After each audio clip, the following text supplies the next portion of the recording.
Ladies and gentlemen, a very warm welcome to all of you on behalf of the Konrad Adenauer Stiftung to our special series at the Jerusalem International Writers Festival on the power of responsibility. It is a great pleasure and privilege to us to have been involved in Jerusalem International Writers Festival here at the Mishkenot Sha'ananim from its very beginning in 2008. As a political foundation, our aim is to create a platform for dialogue and discussion. Literature is not created in a vacuum. In one way or the other, it will always reflect a reality in which it has been created. That is why it is so important for us to host panel discussions of social-political orientation, examining the power of literature to influence social and political changes of local and global significance. Just a couple of words about the Konrad Adenauer Stiftung. We are a German political foundation with the vision to promote international dialogue, sustainable development, good governance, capacity building, regional integration, and enhance understanding of the key drivers of global developments. We are named after the first Chancellor of the Federal Republic of Germany, Konrad Adenauer. His name represents the democratic rebuilding of Germany, reconciliation with France, the anchoring of German foreign policy in a transatlantic community of values, the establishment of the unique relationship between Israel and Germany as well as with the European Union, and of course the vision of European unity and Germany's orientation towards a social market economy. In its mission statement, the CAS commits itself to preserving and developing the close friendship between Israel and Germany. Therefore, CAS Israel mainly works on deepening the relations between both countries and between Israel and the EU in the field of foreign and security policy as well as social and economic policy by emphasizing the common interests. We have an international network of a little bit more than 100 offices worldwide, and this year our office in Israel celebrates its 40th anniversary of activities. Israel is perhaps the most suitable place to examine the idea that we set as a motto for this year's series, the power of responsibility. Politics is part of everyday life and thus finds its way to art and literature. There is no doubt that literature is meant first and foremost to fill our spirits and minds with interest and joy. However, the question, what is the role and the responsibility of writers and thinkers towards their communities as well as towards global reality, especially in times of political crises we are facing now, is inevitable. This is exactly what our unique events at the Writers' Festival will try to achieve, featuring a dialogue between great writers and thinkers of our time, whom I thank sincerely for their participation. And let me also thank the Mishkenot Sha'ananim and its wonderful team very cordially. It is a privilege to cooperate with such an outstanding partner. I wish you all a fruitful and meaningful discussion. Thank you.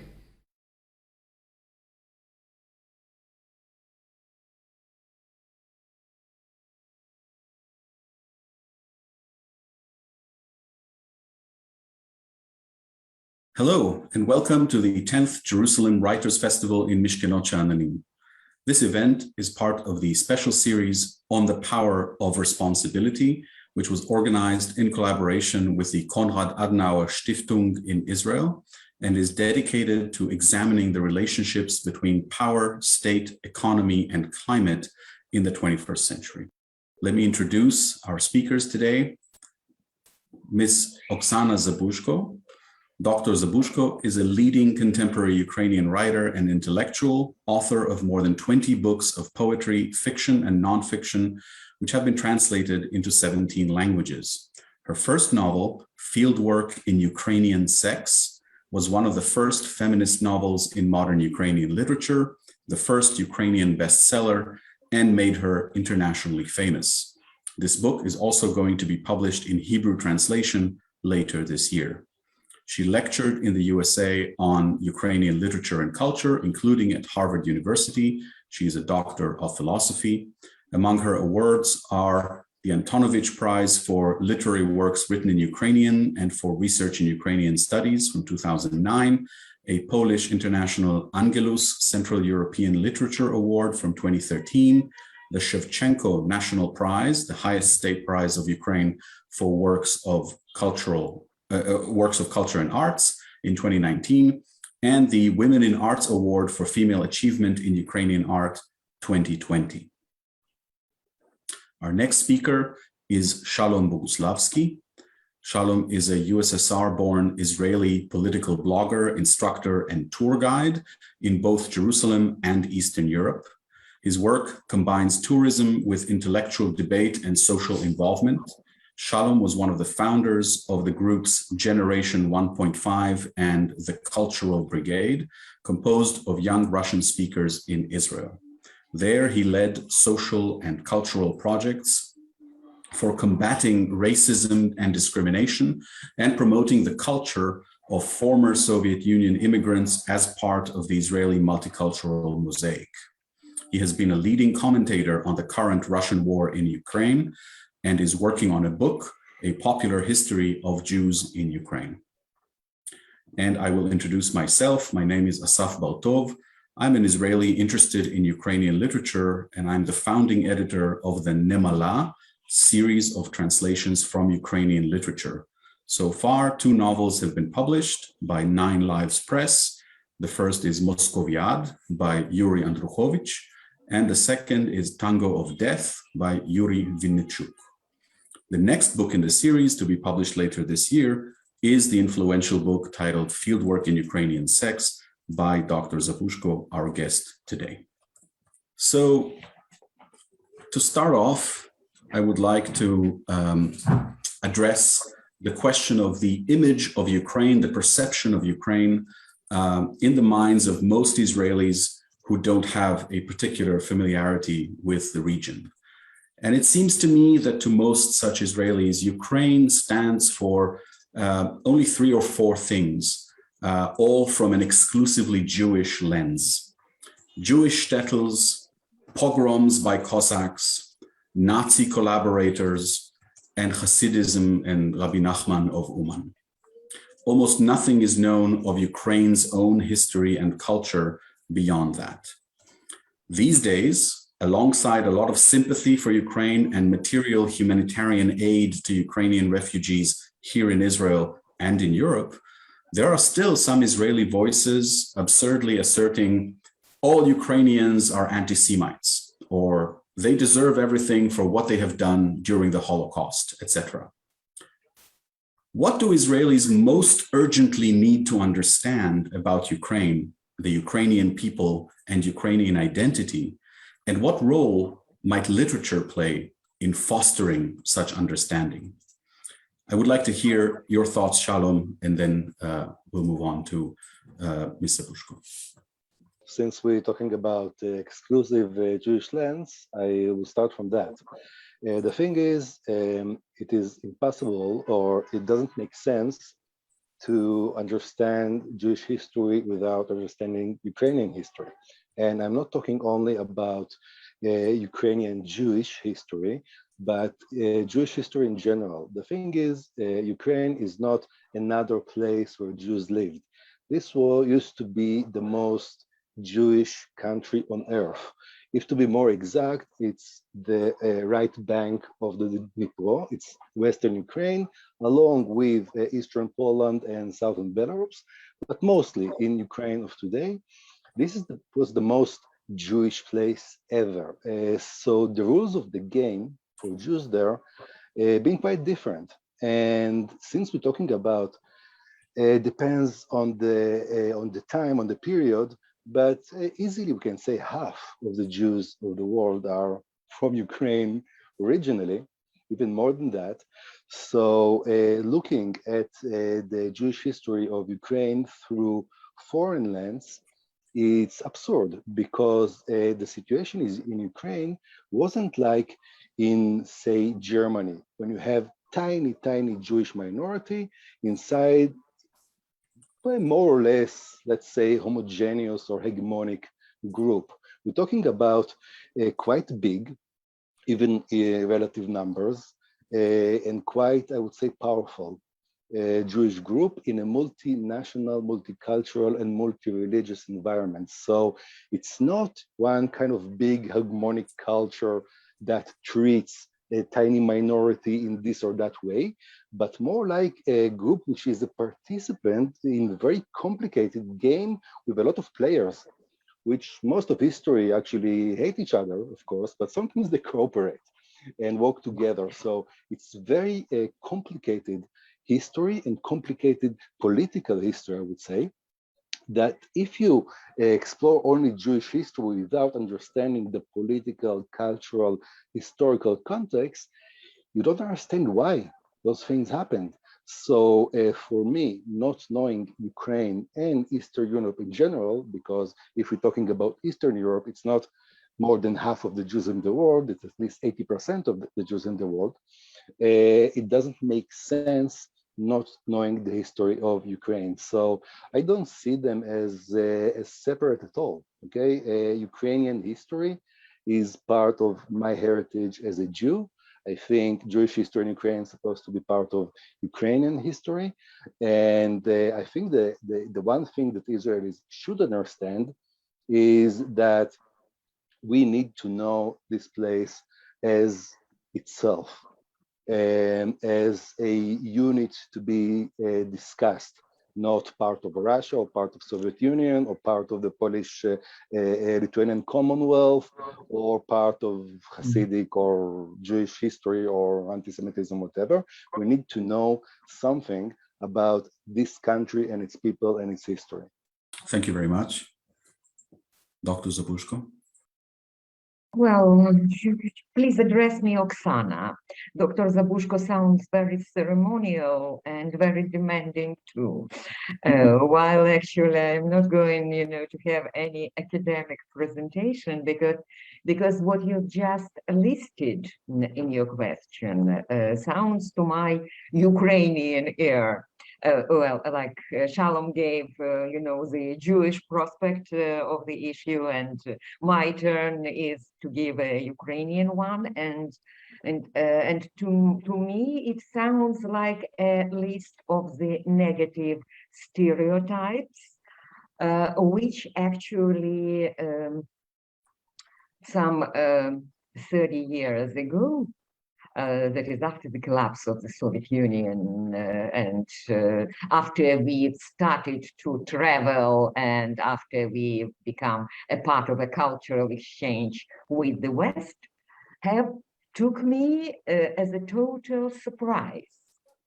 Well, as a USSR born, as you have this description, but not only USSR born, but as a Soviet Ukraine born youth, I owe a lot to the atmosphere of this Soviet 70s, to this dissident friendship between the so-called Ukrainian nationalists and Zionists. Zionists were all my Jewish friends and all my parents' Jewish friends who were then very proud with the Israeli state and who were heading to Israel and who wanted to emigrate from the USSR. And the Ukrainian part, the so-called Ukrainian bourgeois nationalists, well, these were Ukrainian intelligentsia, Ukrainian intellectuals who were stubborn at supporting their Ukrainian identity, which was politically undesirable issue according, to the Soviet ideological standards of the time. And this Jewish-Ukrainian friendship and Jewish-Ukrainian community, so to speak, I mean, it's been the constant subject of, actually political hate in the Soviet propaganda of the time. As you know, that this was the subject of the constant jokes, the subject of the political jokes in this milieu that was shaping me and that was shaping, you know, my world outlook. So for me, it was like, you know, kind of natural for yours and our freedom.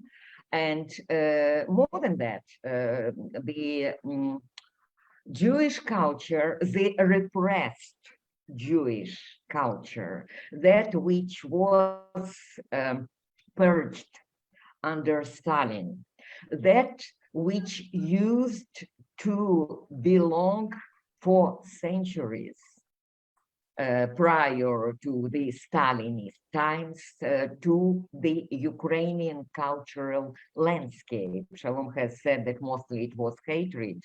I disagree with that. I mean, hatred is something which is easily, so to speak, which is a very easy, an easy subject for the political technologies of hatred mongering.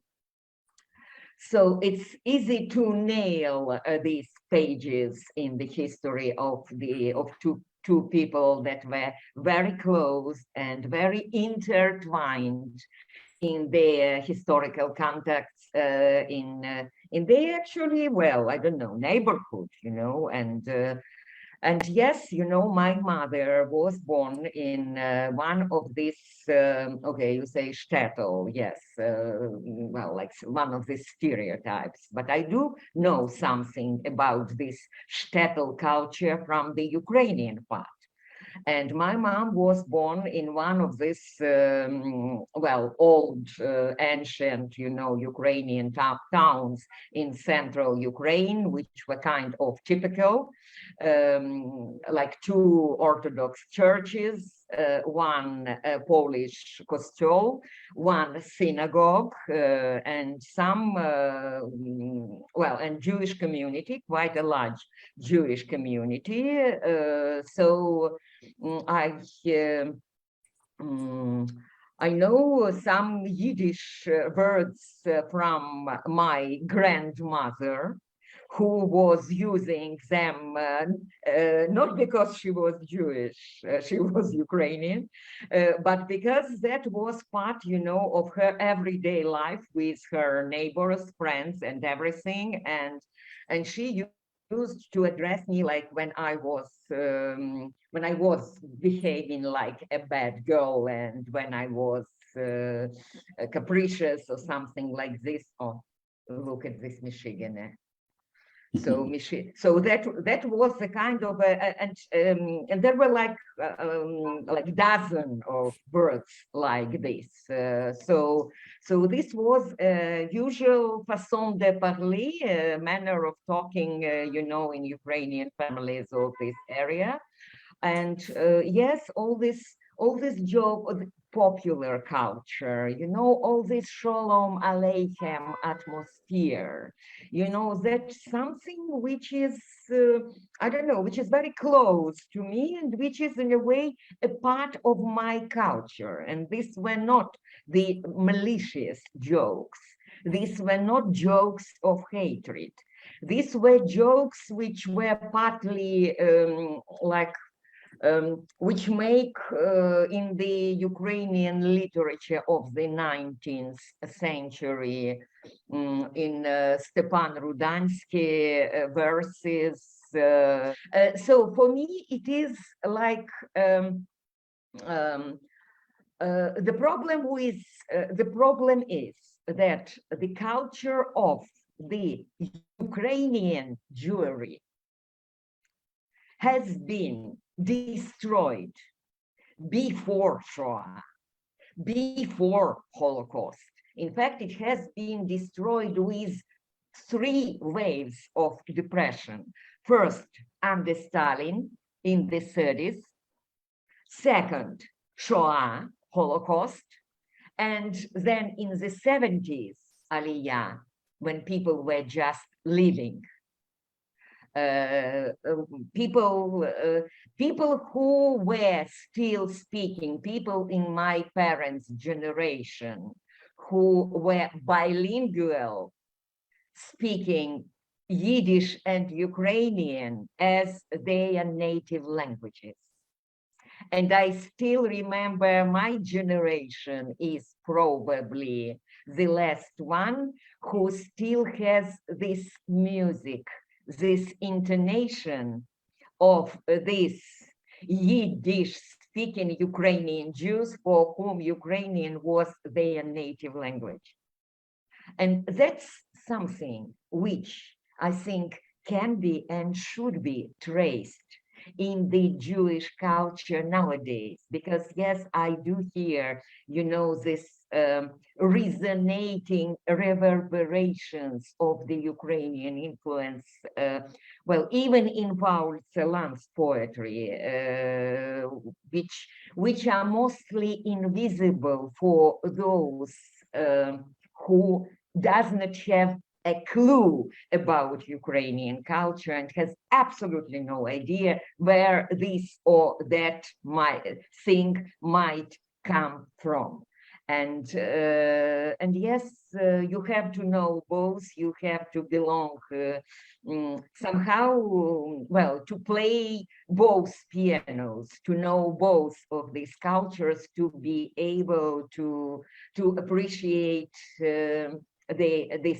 this deep contacts and these deep interconnections. If there is a big, great lacune, then you have political technologies. And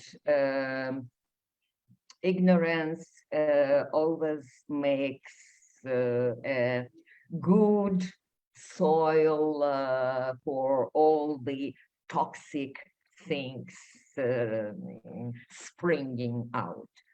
And then a great deal of these stereotypes you've listed, well, yes, yes, it deserves being revised in itself. It deserves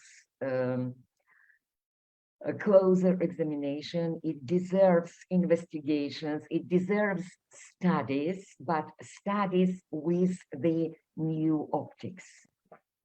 And that's something, that's the work which is still ahead of us, and the work which we should do on both sides simultaneously. And well, I really appreciate you raising this subject in this way and in this talk. Thank you very much. And yes, we certainly view our literary work as contributing to that. I mean, first and foremost, it's fine literature that we are offering, but we also hope it'll be a contribution to this revisited and improved discourse about Ukrainian history, including the Jewish-Ukrainian shared history. And to bring us to the present, I would like to follow up with you, Oksana, and address the current context. Today's Russian war against Ukraine was intended as a blitzkrieg, toppling of the Ukrainian government and the installation of a Kremlin puppet in its stead. It failed completely and backfired severely on Russia, to Putin's great surprise and frustration. In an interview I gave not so long ago, I suggested that had Putin read Ukrainian literature, he would not have been surprised and would not have so gravely misjudged the Ukrainian people. What are your thoughts on the role literature has and could have on combating the traditional imperialist view of Ukraine as simultaneously a brother nation, and also, forgive me, the half-wit cousin, the backwater of the glorious Russian culture that really should just assimilate completely into the Russian nation.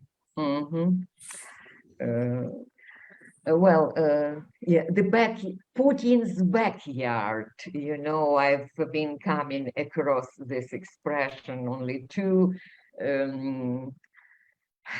often in the past, I would say 2 or 3 months before the invasion. So it really pisses me off by now.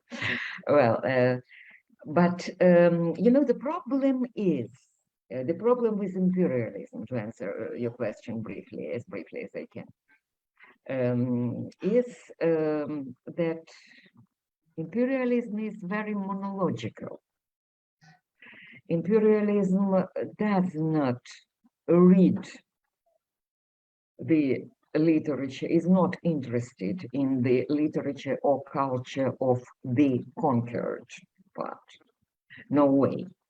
It's always a one-way road. Wait a second, I think it was a Yiddish author, Jacob Gladstein, who has this beautiful formula when once asked what is the difference between major and minor literature. Yiddish obviously was considered to be a minor literature. Answered that the difference is that I have to read T.S. Eliot, but T.S. Eliot doesn't have to read me. So that's, I would say, the exhaustive formula of imperialism in culture. And your suggestion that if Putin were reading Ukrainian literature, he would have been better prepared. I mean, if Putin were reading Ukrainian literature, he wouldn't have been Putin in the first place. So that's the whole problem. It's the problem of monologue versus dialogue. It's the problem of, and in the Russian version of imperialism, it's like exclusion of any chance for multiculturalism. It is a very homogeneous culture, so to speak, where aimed at devouring, digesting, destroying what it cannot assimilate and claim as its property, and just using all the rest, like you hear about to illustrate this by one of these negative stereotypes about Ukrainians you've mentioned at the beginning. Of course, when you have, let us say, a Nazi collaborator from the World War II, you will always have a note that he was Ukrainian, even though it was just the matter of his ethnic background. I mean, we can't discuss an issue of collective responsibility because Ukraine was not an actor in that horrible drama then, and there was no Ukrainian statehood, and there were no representatives, no chosen representatives, no elected representatives of the legitimate representatives of the Ukrainian people. But Nazi collaborator, yes, you always know that he is Ukrainian if he was. how many people know that Sergei Korolev, the father of the Soviet space industry and the father of all this glamorous chapter in Soviet history, space flights, Yuri Gagarin and everything. So the great constructor, the great avia constructor, the constructor of the first Soviet space rockets, Sergei Korolev, he was Ukrainian, and he was very much he was Ukrainian not only because that was his his official something that was put in the Soviet passports, but that was his background. That's how he was raised, and he was asking the other Ukrainian cosmonaut Popovich to sing in the space.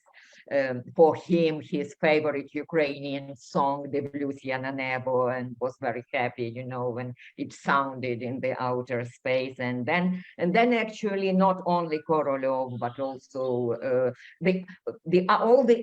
most of these fathers of the Soviet space industry, yes, they were Ukrainians. No, this is never mentioned. They are either great Soviet constructors or Russians, because everything Soviet is Russian by definition. Everything what is good is Russian. Everything what is bad is Russian, is Ukrainian.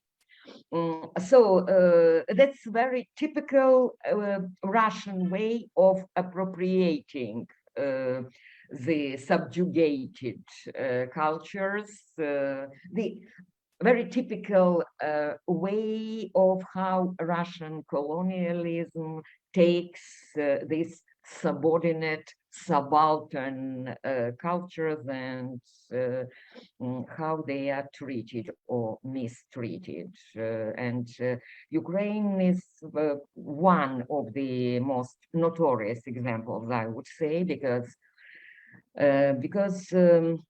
I have to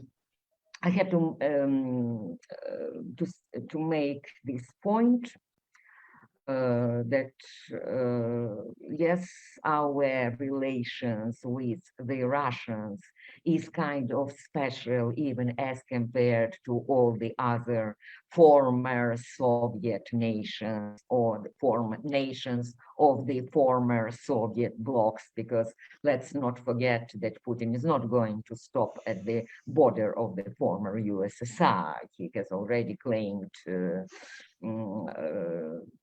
the former claimed back the former Soviet bloc. So NATO back to the border of 1997, that was a very clear ambition to get back the former Warsaw Pact countries. Ours, I mean, Ukrainian relations, yes, they are special because, in fact, it is Ukraine that has provided, it is our forefathers from the 16th and 17th centuries, the Kiev Mohyla intellectuals who has created, plotted the concept of this Orthodox empire, and who has provided the Muscovy of the time with this European Eastern Christian faith. So Teofan Prokopovich, the rector of the Kiev Mohyla Academy, was the major counselor and ideologist for Peter I. Gogol was actually the final, I would say, great mind closing this parade of 2 centuries of our little Russian intellectuals who were civilizing Moscow in a hope to make a multicultural empire in which Kiev will be second Jerusalem. I'm sure you know this theory. Yes, so Kiev will be the second Jerusalem, and our northern colonies, so to speak, the spiritual core is Kiev, and all these northern colonies of Muscovy, of Great Russia, according to the old Greek scheme, yeah. So all that was military power, and our mission was to civilize them, to educate them. Yes, a quick language note for our listeners. Little Russians is a name for Ukrainians. It's a historic appellation for Ukraine. Yes, used to be a historic appellation for Ukrainians. It comes from this, Greek original, when the metropolis actually is called Little Greece, and the colonies are Great Greece. Yes. Yes. Touching on Putin's intentions that you mentioned, I want to direct a question to both of you about the West's difficulty in understanding Russia. In your opinion, and we'll start with you, Shalom, why is the West, including Israel, so reluctant to believe Putin's stated imperial aspirations?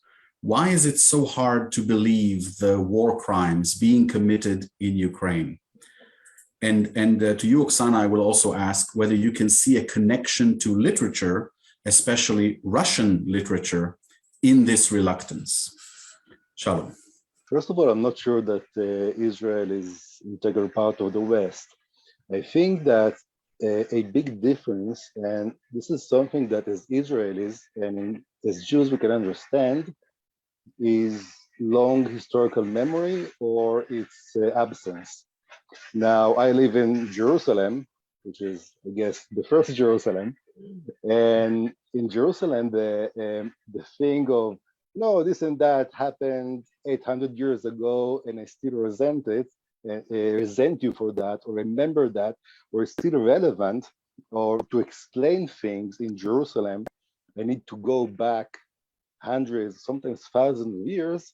That's one of the things that made Ukraine very familiar for me and Eastern Europe in general, because I think that Eastern Europe has a long memory as well. By the way, the hatred that we talked about is not the stereotypical one. It's the same one that I see here in Jerusalem, which is very extremely conflictual and multicultural, and we do hate each other, but we live together and have plenty of cultural exchange. So this is the way that historical memory works. Now, the thing is that in the West, especially in the United States, which basically doesn't have any history, okay, or almost none, compared to other parts of the world, for them, like 18th century is ancient history, okay? Mm-hmm. And for us, both in Jerusalem and Eastern Europe, 18th century is yesterday, afternoon, something like that. So if you think about history as something that starts, maybe with Napoleon or in the First World War, or more commonly in the fall of the Soviet Union, it's very easy to go to this absurd ideas that all of this is because Putin is worried about the expansion of NATO eastwards or whatever. But as I see it, the reason why the West doesn't understand Russia specifically and the former Russian Empire is that the West is very deeply, I would say, modernized, and Russia is not. And the political debate, as I see it, in former Soviet Union, you see it in Ukraine and Belarus, and in one way or another in Russia itself, is not the debate of the 21st century or even the 20th century between left wing and right wing and socialism, capitalism. This is the discourse of 1848, is empire versus nation state. Mm-hmm. And on the side of the nation state, you have together secular and religious and fascists and leftists and anarchists and priests and whatever. And people in the West cannot understand how can a fascist and an anarcho-feminist stand together on Maidan, waving the Ukrainian flag and singing the Ukrainian anthem. It doesn't fit into the framework of Western, very contemporary modern politics. But it does make a perfect sense in the context of a long historical memory and background and things that are still not solved. Okay, the fact that we're talking right now about the Mohila Academy in Kiev and its relevance to today, and it is relevant. And the thing is, I think that many people, and you don't have to be a big intellectual to know, to understand, and mostly to feel the relevance of that. And I think those feelings and those understanding are alien for Western Europe and surely for the United States of America. Thank you.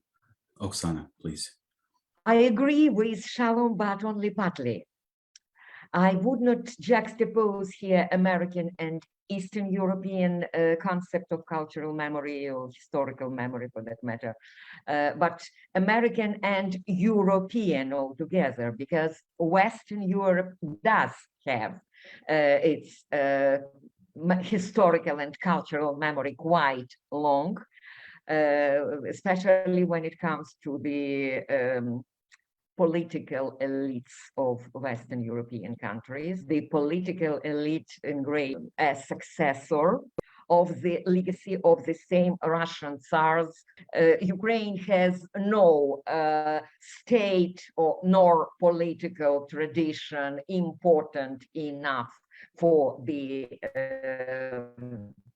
Western elites, so they are actually prepared. They were prepared to buy whatever Putin had to say about these newly born countries, newly born nations, which actually they did agree to consider as belonging to the sphere of Russia's traditional historical interest. And that's part of the problem. But I would say that there is something else behind the scene, namely the image of Russian culture, the beauty culture, this European face of Russian culture, and when they speak about Russian culture, of course, they start with the 19th century, with this golden age of the Russian novel, with Tolstoy and Dostoevsky and Chekhov. Again, no one mentions that Chekhov was actually, whose Ukrainian background is never mentioned, and I never ever come through a single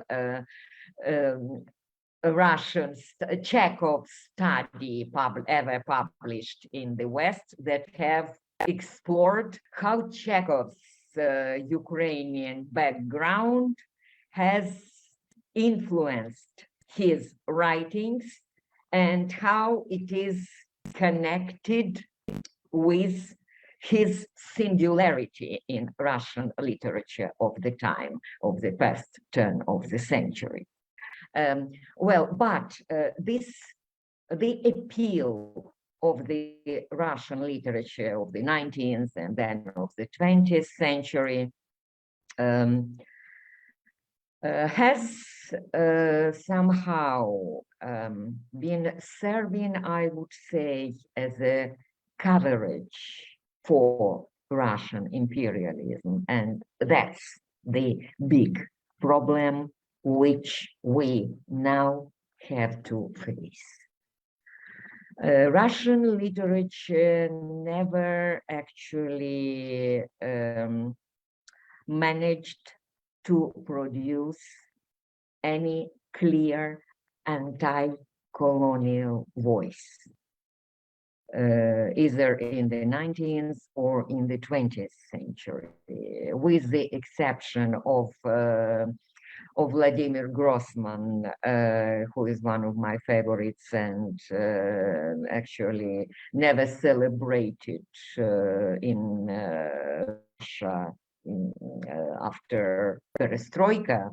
That was a very brief period when Life and Fate was published, and since then he never actually got a place in a Russian cultural pantheon that he deserved. So with the exception of Vasily, oh goodness, what I said, Vasily Grossman. So with the exception of Vasily Grossman, I would say there is, you won't find any anti-colonial statements, anti-colonial approaches in Russian literature, which makes it, with this regard, very different from the other literatures of the former empires, from the other literatures that have imperial traditions behind them. And what struck me in this war, and let me remind that for Ukraine, this war did not start on February 24, but 8 years earlier, that is in 2014, we've been at war for all these 8 years. And this is one of these, missed or unnoticed or half-noticed wars that the West only now comes to recognize. Somewhere, like, I don't know, 4 or 5 years ago, I was kind of struck with the statement coming from one of Russian luminaries who, for some reasons, is regarded as liberal, oppositional, well, anti-Putin. It's very easy to be dubbed liberal or oppositional in contemporary Russia. It's enough to say something not quite flattering about Putin, and then to be welcomed by the Western media as oppositional, liberal. They not only that was not only the aggression that they missed. Actually, they've missed Russia being turned into a totalitarian state very quickly, into a police state, into an authoritarian state, into a neo-Orwellian version of totalitarianism, which into the Nazi Germany or even Stalinist Russia of the past century. So the statement that struck me was that when asked why this so-called Moscow liberal was not breathing a word about the annexation of Crimea, the violation of Russian aggression in Donbass, I mean, why keep silence? He had it quite clearly and honestly. I like a fair game. He said, we can't afford to lose a 40 million people market. Well, that was cynical, but that was fair said. A 40 million people market was Ukraine, that was making 40% of the Russian book market. So in fact, it means that you, a great Russian, author, publisher, intellectual, whatever, doesn't matter, nominação odiosa. You actually are a beneficiary of the imperialist policies of your own state. And yes, you get, so it is like, it is like being an accomplice in this dirty game played by Kremlin, where you can have your niche in which you are allowed to look decent for the West, to play this European, humanistic, nice, appealing face of Russian culture, atrocities and crimes against humanities that came as a total surprise after the Bucha massacre. And it does have something to do with the responsibility of Russian writers and Russian intellectuals, of the contemporary Russian culture, and something that calls for a new Thomas Mann, who back in the 30s did have an intellectual courage to review the German culture and the whole German tradition from the point of this historical responsibility. Because, well, how else? I mean, culture is culture is the way the society communicates with itself in time and space.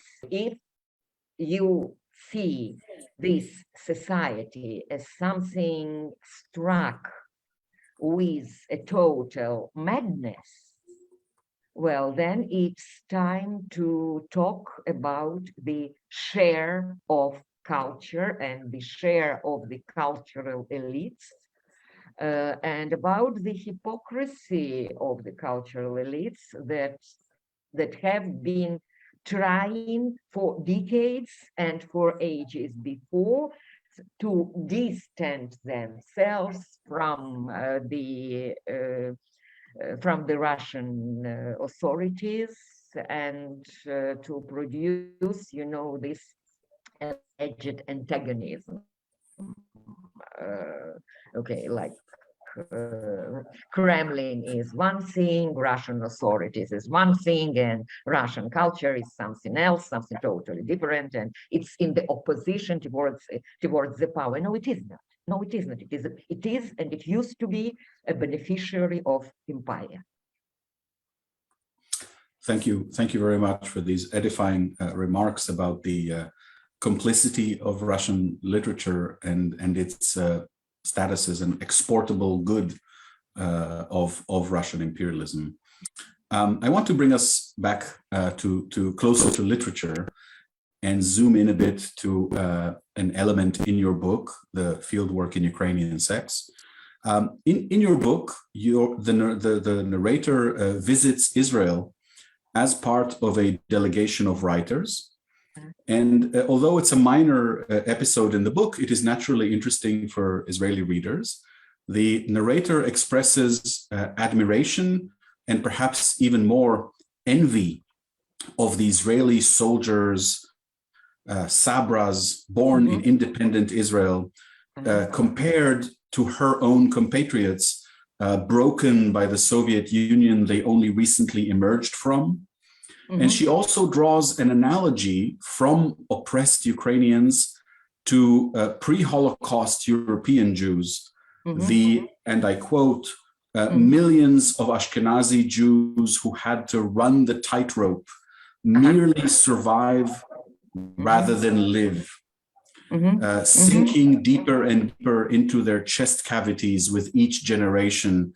And then the tightrope snapped and everything came crashing down. End quote from English translation of your book. What is the significance for you of this analogy to the Jewish people's own struggle for independence and its successful culmination in the founding of the State of Israel? And decades after writing this book, do you still find this analogy inspiring? Well, you know, it is, I was not alone with that. I'm a part of the tradition which unfortunately remains invisible to the Israeli audience. But yes, it started with this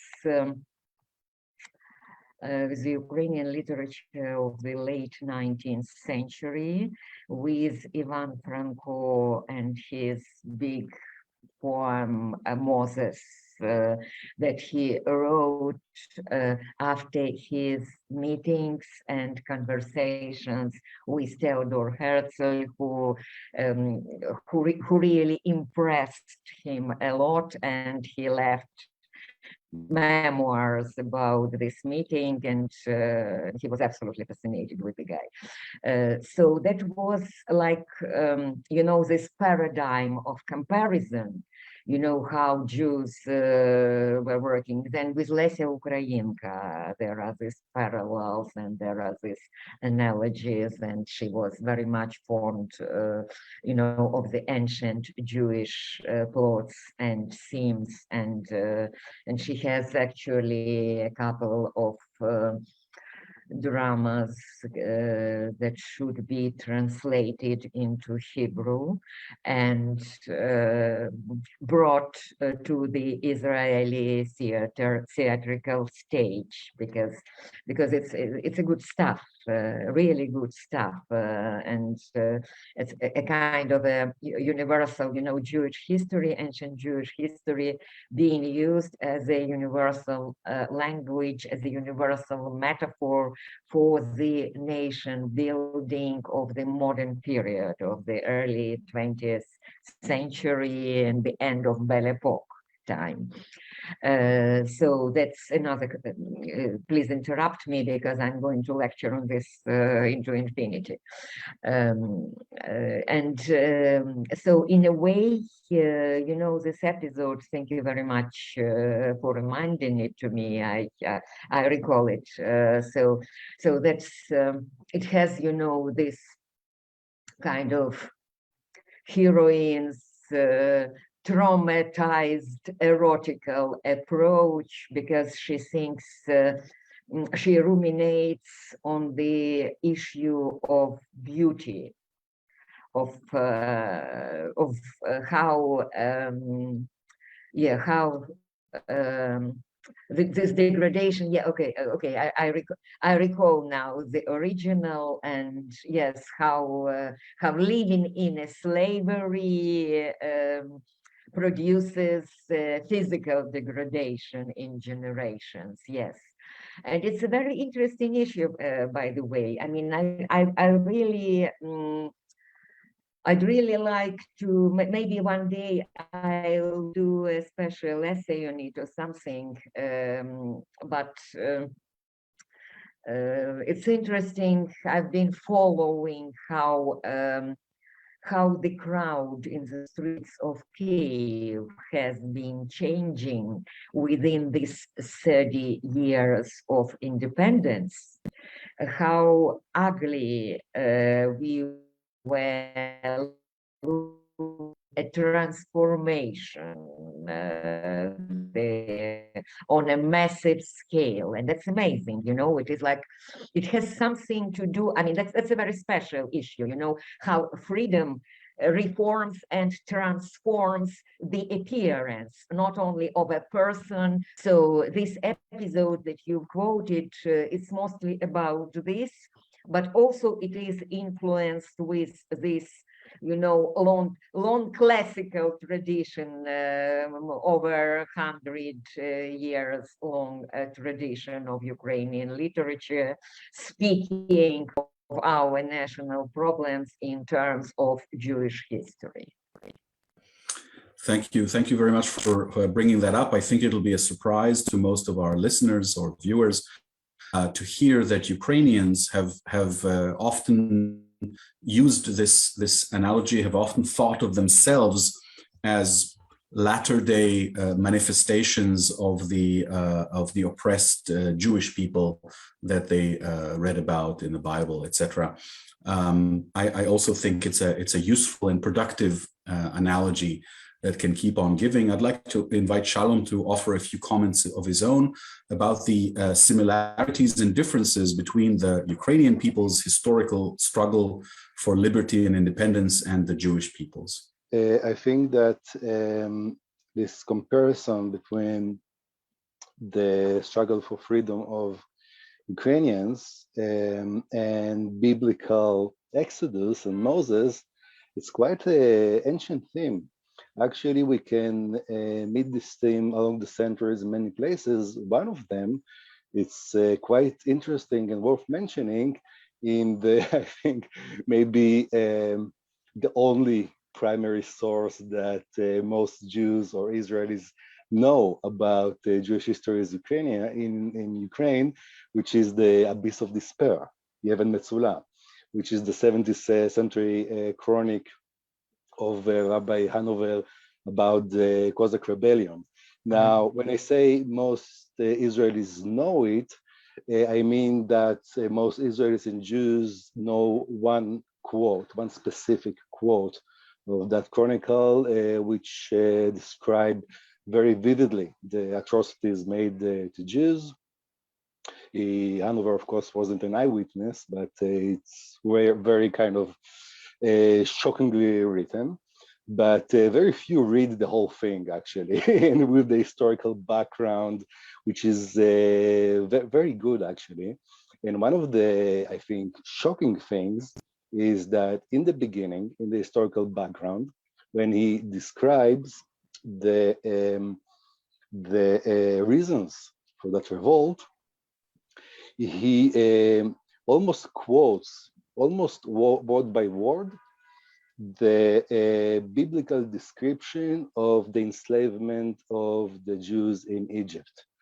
And that's his description of the enslavement of Ukrainian peasants by the nobility. So I think for a Jewish reader of the 17th century, and this chronicle is quite hateful towards Cossacks and what we today call Ukrainians. It's kind of in your face. Well, actually, yeah, they hate us and they kill us and we hate them as well, etc., etc. But in this story, says Hanover, they are the Jews and we are the Egyptians. Okay, and it's quite, I would say, really very powerful statements. And of course, you can meet it in many places. In literature. Shalom, you have to say at least a few more words about why Jews are the Egyptians at that time for the benefit of our viewers. Well, it's not me saying that, okay? But if we go to the narrative of Hanover in Yeven Metzula, basically what he's saying, and it's historically correct, that the main function of Jews is servants that work for the nobility, and the business of the nobility is exploiting the peasants, which in this area today we'd call them Ukrainians. So you have the nobility, and if we're talking about magnates, which the big landowners, they're mostly not even there. They don't do the dirty job themselves. So the Jews do it for them, and Jews do it for them because Jews are pushed to that position. That is their way of survival, because they were, I would say, expelled from the cities, the major cities in the king's territory, and thus many of them became actually under the control of the nobility. That was a law accepted in the Polish Sejm in the 30s of the 16th century. And that's what made actually Ukraine the most Jewish place on earth. In other places, they could be usually wealthy merchant in major cities. Ukraine was the almost only part of the world when you had the economic niche to sustain big numbers of Jews because of that colonization of the steppe, I would say. Okay, I don't see Jews as the evil here, because in that, I would say, circumstances, almost nobody had choices. Okay, it is on the expense of somebody else, and Jews, like everybody else, did their best to kind of to take as much privileges as they could, which was partially successful. But yes, the thing is, and it's quite interesting, Hanover in Yevon Metzula is really resentful and, I would say, hateful to Cossacks and Ukrainians, but he understands well why it's happening.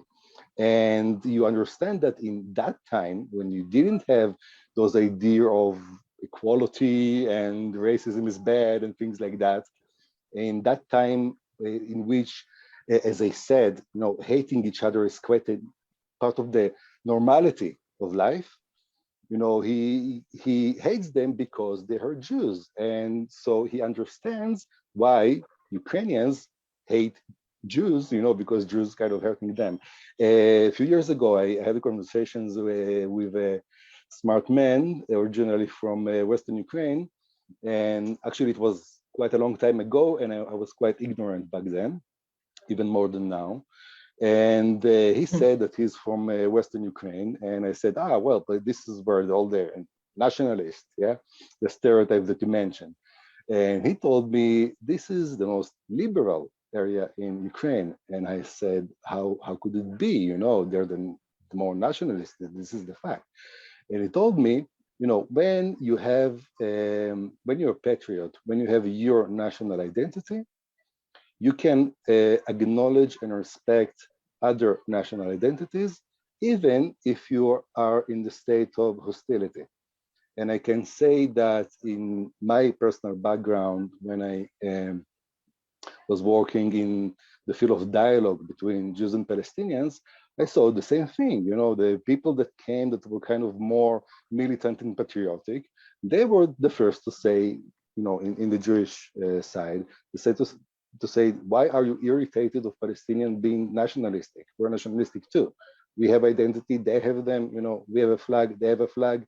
Yes, we were enemies, but this is normal. So one of the overlooked things in that common history is many, maybe quite small, but very interesting phases of cooperation and mutual understanding between Jews and Ukrainians. We can see it in, of course, in Poland between the wars in the party of the bloc of minorities. We can see it in different local elections in Galicia, where Jews, Ukrainians, mostly Zionist Jews actually, and Ukrainians ran together against more kind of Polish parties. We have a lot of very interesting interactions, but I think that the most important thing to understand is that the similarities is mostly because those two national movements actually emerged in the same place, time, and circumstances. Okay, again, in the late 19th century and early 20th, most of the world Jewry, especially before the big immigration to America, are in Eastern Europe and mostly in Ukraine. It means that even if Jews, Ukrainians, Poles, Russians, etc., have very different cultures, they respond to the same circumstances. Okay, so they ask themselves similar questions. Now, the answers that you give are coming, to some extent from your own particular culture, but you live in the same, I would say, cultural geography, and you breathe the same air, and you can't not notice what your neighbors are doing. Okay, in late 19th century or early 20th century Odessa, where Zionists were sitting and plotting, how do we start the Zionist movement, and they did it in some cafe in the Basovka street. In the next table, you had Ukrainians doing the same thing. In the table in the back, you had Greeks doing that, and Poles, and everybody was sitting in the same cafes, actually talking about the same subjects in the same time, in the same place. So I think that if I said that you cannot understand Jewish history without Ukrainian history, so you need to know that even Herzl was mentioned. Yeah, Herzl is very important, but there were very few Jews in Western Europe and Austria. And Herzl was the first to say that in order to the Zionist movement to exist, we need to reach out to the East European Jews. Actually, the East European Jews started that movement before Herzl, and one of the first decisions was to open 3 branches, one in Odessa, second in Valsha, and the third one in, I don't remember, I think in Vienna or Berlin, Western Europe. This didn't happen, okay? Actually, you can say that Herzl was the third branch, to engage those more, I would say, wealthy Western Europeans. So you need to understand that Ukraine is the place of the masses of the Jews, the ones that Zionism, among other ideas, needed to convince. And you need to understand the circumstances and the political questions that were asked. And I think that to a big extent they're parallel. I think, I suspect, because there is not enough research, okay? It wasn't studied enough, but I suspect that the interactions and the mutual influence between those two groups was actually much deeper and wider than we tend to think. I cannot prove it right now because I don't think there is enough academic kind of study of that issue, but this is my suspicion, and I think if and when more researchers in the academy will take a new look on that subject, I think that's one of the things that we are about to find out. Thank you, Shalom, for this. And I'll just follow up with a tiny example that I think will be new to most people viewing this, of this generosity that Shalom mentioned that one is able to have when one is secure in one's national identity. And that example is from the short-lived Ukrainian Republic that was set up at the end of World War I. And that republic at some point issued currency, their own currency. It was called karbovancy. And very interestingly, there is an example of a bill, of 100 karbovancy bill. And that bill had text in 4 languages: Ukrainian, Russian, Polish, and Yiddish. And that's an example of the intentions of that republic. We never got to see how that republic might have worked out, because the empires did not let it live. But that bill is itself a statement of liberality towards the non-Ukrainian elements of the nation that this republic intended to serve. And I think it's a very interesting historical example of that generosity you mentioned, Shalom. So moving on to another aspect of your writing, Oksana, this focus of this question is women, Ukrainian women. The common perception in Israel of women from Ukraine, as well as women from elsewhere in the former Soviet Union, because Israelis cannot generally tell them apart, is that they are somehow more feminine, more accepting of the traditional roles assigned to women in society, compared to women born in Israel, who seem to be farther along on the path to women's liberation. Much of your work, both literary and socio-political, has focused on women, on the treatment of women, and on women's struggles at personal and national liberation. And you have been a beacon of feminism in modern independent Ukraine and have inspired a generation of Ukrainian women. You wrote poignantly about the additional burden placed on women in this struggle and on the way the historical oppression of Ukraine was internalized by many Ukrainian men. In the book, Fieldwork in Ukrainian Sex, you write about women, and I quote, "Our only choice, therefore, was and still remains between victim and executioner, between non-existence and an existence that kills you." What is your perspective on this struggle today, both in the field of Ukrainian literature and in the historic struggle happening in real life in Ukraine right now, where women are both the most vulnerable and taking an active part in the resistance to the invaders? Well, you know, that's a very touchy subject. And again, I have to be interrupted somewhere in the middle, before, I plunge into lecturing into infinity on it. Because, yes, what has been a subject of my concern throughout my entire literary career has been, among other things, this gender aspect of colonialism and this women's prospect of subjugation, and how this being subaltern, actually, that explained, why Fieldwork in Ukrainian Sex, that appeared in Ukraine in 1996, has become such a revolutionary book, because that was an attempt to translate these big national issues, which were not unusual for Ukrainian literature of the time, to translate them into the language of a female body.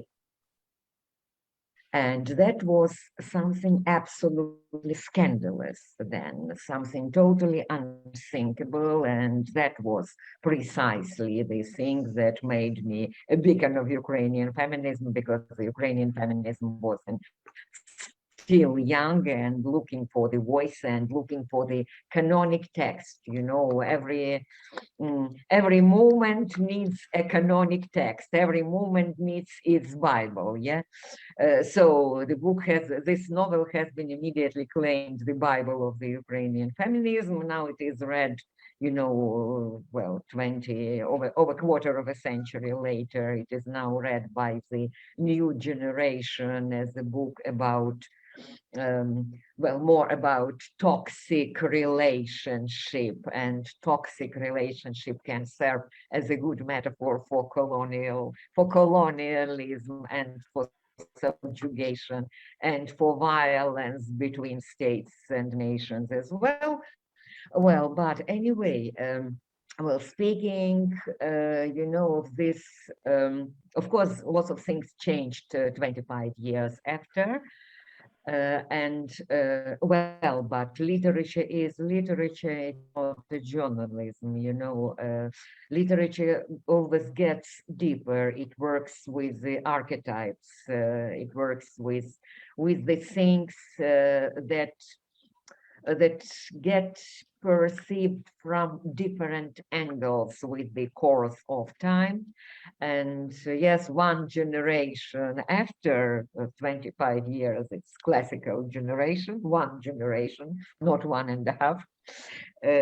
So 25 years after, well, it is still a book about liberation. It is still a book about women's determination. It now has its third edition in Poland, where the issue of women's liberation, concerning this anti-abortions laws and all this discourse around this, and the women's movement that is politically the most active force nowadays in Poland. This book now gets its third edition, and the book about women, about women's freedom, so to speak. Freedom, just freedom, not liberation, but freedom. And freedom is a very, I would say, multi-leveled concept, so you really can read this multifaceted book, with different regards concerning women's issues.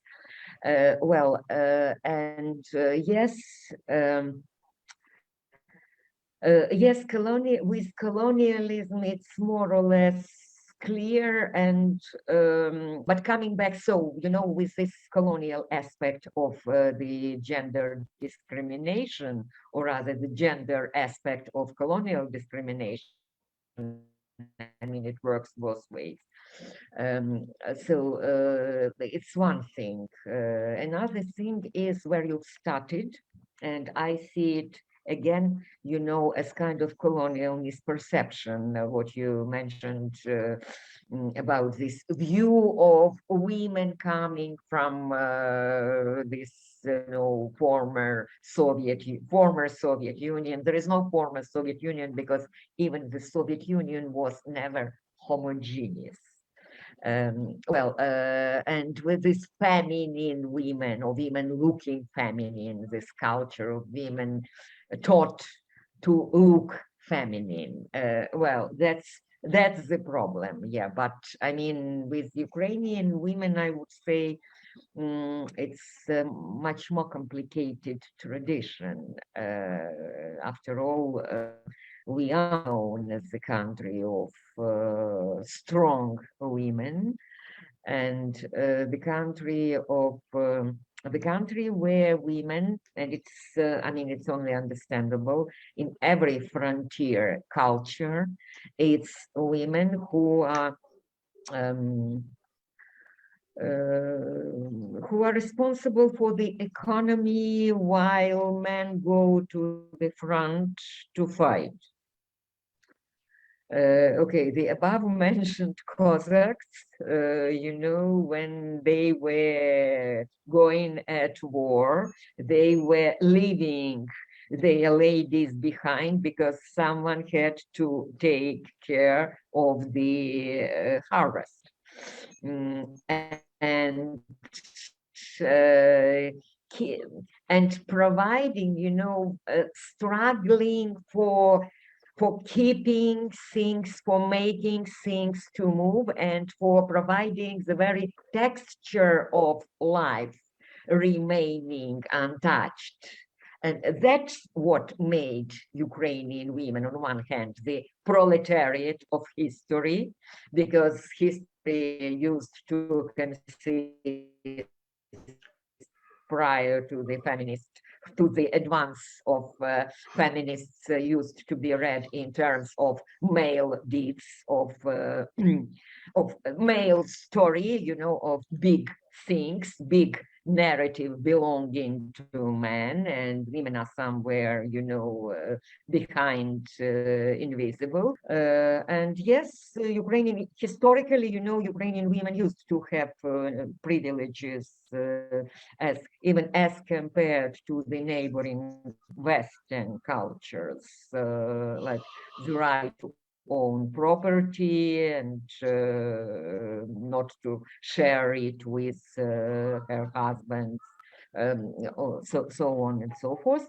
I'm not going to dwell on that, but now what we see nowadays in the present day war, where women now in Ukraine, okay, they go to military service, they have, you know, their own hand in the current war, where they can choose, you know, their what to do, whether to work as volunteers, whether to do military service, or whether to take care of the families, and this looks very traditional. Yes, you know, women with children going abroad, or going or to the calm western part of the country, running from under the bombs to take care of the children and the elderly,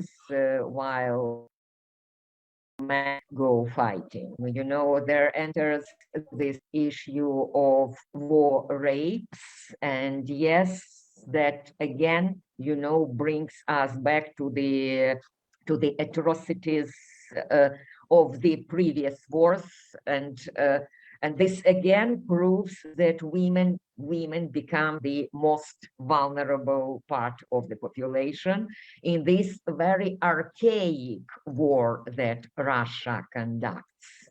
It's very archaic war. It's the war of the I don't know, well, of the pre-modern period, actually. The way they conduct it, and this Ukrainian historians, you know, who now in the social media, they've already found the precedents in the Mongolian army, the tradition of raping children in front of their parents. So it is not just politically that the Mongol Khan never left Moscow. You see, I mean, that's some apology which again remain underexplored or totally unexplored, unmentioned. So we just have to change. We have to change our spectacles. We have to change optics. I certainly hope so. And you've been very generous with your time. I'd just like to ask you one more question, a little more personally. In the book Fieldwork, there is a lot of, I think, a lot of anger and frustration with your fellow Ukrainians for their brokenness, for their insufficient dedication to proactive nation building and identity reclaiming after the collapse of the Soviet Union. And my question this time is, what made you different?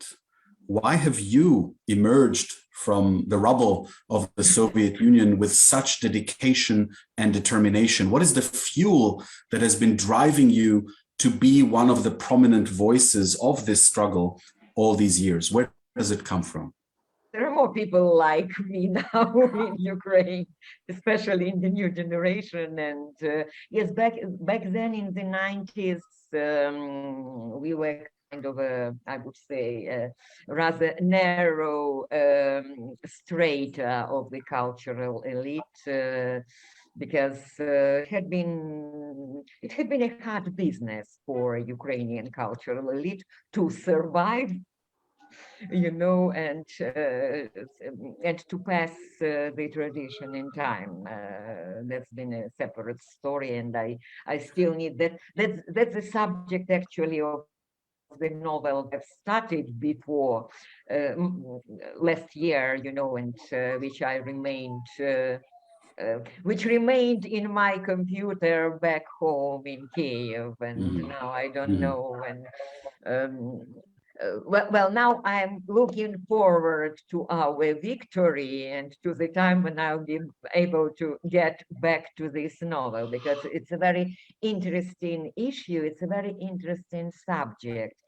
I love this tracing things that are invisible, that that somehow we know they are there, but we don't know because there are no instruments in our culture to recognize them. And the Fieldwork in Ukrainian Sex is a kind of novel about how your past and how your collective traumas affect and in fact your everyday being without your noticing it on the most elementary level, on the kitchen, in bed, in sex included. So so that's something still interests me. The things, invisible big things, how they show themselves, big historical things, yes? How the history happens on this elementary level, how the history happens in private dimension, history happening in kitchen.